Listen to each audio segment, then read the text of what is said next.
High, তো আমরা এখন চলে এলাম। তো এখানে আমাদের রুম নাম্বার হলো 5, 4-এ আছে আমার শ্বশুর শাশুড়ি, আর 5-এ হলো আমরা। এই যে আমাদের রুম, এই জাস্ট ঢুকেছি এখন। এই অ্যাকচুয়ালি আমার মোবাইলে নেটওয়ার্ক ছিল না, তাই ভিডিও করিনি। তো এখনই ঢুকলাম, এই এখন ফ্রেশ হয়ে যাব খেতে নিচে। চলো টাটা, বাকিটা তোমাদের সাথে কালকে শেয়ার করবো। আজকে আর কোথাও বেরোচ্ছি না আমরা। টাটা। আমরা এখন যাচ্ছি রাতের ডিনারটা করতে। আর এই যে আমি, আমার হাজব্যান্ড আর আমার শ্বশুর শাশুড়িরা ওরা আগে চলে গেছে, ওদেরকে বসিয়ে দিয়ে এসছে। আমরা এখন যাচ্ছি। চলো দেখি রাতের ডিনারে কী আছে। আজকে বাইরে খাবো না, আজকে যে হোটেলে আছি হোটেল থেকে অর্ডার করছি, ওখানেই খাবো। কারণ অনেকটা লেট হয়ে গেছে আমাদের আসতে। তো আমাদের ডিনার করছি এখন।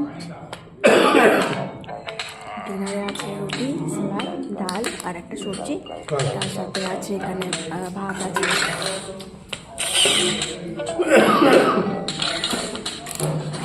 তো সার্ভ করছে হলো আমার হাজব্যান্ড। আমার শাশুড়ি মা বলছে এদিকে ঘোরাতে। চলো আমার শাশুড়ি মাকে নিয়ে যাই। চলো টাটা।